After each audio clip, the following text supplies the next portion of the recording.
দখলদার ইসরায়েলের বিরুদ্ধে গাজায় চলমান আগ্রাসন ঠেকাতে শক্তির জবাব ছাড়া অন্য কোনো পথ নেই, এমনই কড়া হুঁশিয়ারি দিয়েছেন ইয়েমেনের উপতথ্যমন্ত্রী নাসির উদ্দিন আমের। শনিবার মেহের নিউজে প্রকাশিত এক বিবৃতিতে তিনি বলেন, জায়োনিস্ট শাসক গোষ্ঠী কেবল বল প্রয়োগের ভাষা বোঝে, তাই গাজার ওপর দমনপীড়ন বন্ধ করতে হলে সামরিক চাপই একমাত্র কার্যকর পন্থা। নাসির উদ্দিন আরও জানান, গাজার জনগণের দুঃখ দুর্দশা লাঘব এবং দখলদার শাসনের অভ্যন্তরীণ ফ্রন্টে চাপ তৈরি করতে ইয়েমেনি সশস্ত্র বাহিনী সর্বশক্তি দিয়ে লড়ছে। আল্লাহর রহমতে এই যুদ্ধ অব্যাহত থাকবে যতক্ষণ না ইসরায়েল তাদের হামলা বন্ধ করে। সম্প্রতি ইয়েমেনি সেনাবাহিনী ঘোষণা করেছে তারা ইসরায়েল অধিকৃত ভূখণ্ডের কেন্দ্রস্থলে একটি হাইপারসনিক ব্যালিস্টিক ক্ষেপণাস্ত্র হামলা চালিয়েছে। তাদের লক্ষ্য ছিল তেল আবিবের বেন গুরিয়ন আন্তর্জাতিক বিমানবন্দর।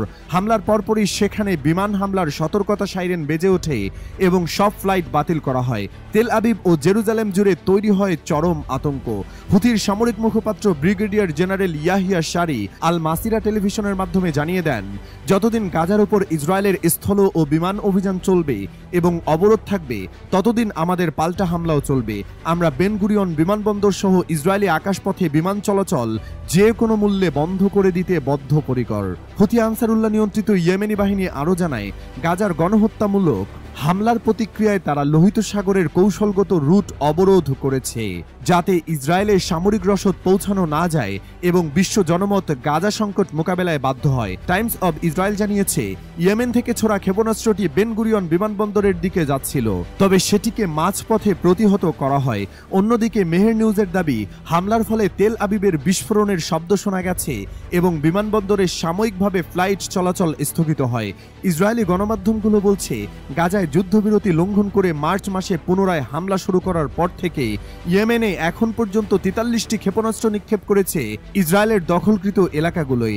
গত মাসে এমন এক হাইপারসনিক ক্ষেপণাস্ত্র হামলায় বেন গুরিয়ন বিমানবন্দরের বাইরের এলাকায় বড় ধরনের ক্ষয়ক্ষতি হয় এবং অন্তত 6 জন আহত হয়। গাজার গণহত্যার ভয়াবহ চিত্র তুলে ধরে বলা হয়েছে, ইসরায়েলি বাহিনীর হামলায় এ পর্যন্ত অন্তত 54,400 ফিলিস্তিনি নিহত হয়েছেন, যাদের বেশিরভাগই নারী ও শিশু।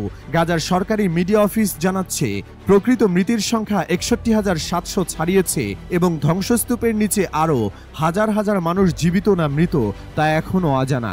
ইয়েমেনি বাহিনী স্পষ্ট করে দিয়েছে, গাজার বুকে আগুন জ্বললে ইয়েমেনও চুপ করে বসে থাকবে না। এই যুদ্ধ এখন শুধু প্রতিরোধ নয়, বরং এক জাতির অস্তিত্ব রক্ষার লড়াই।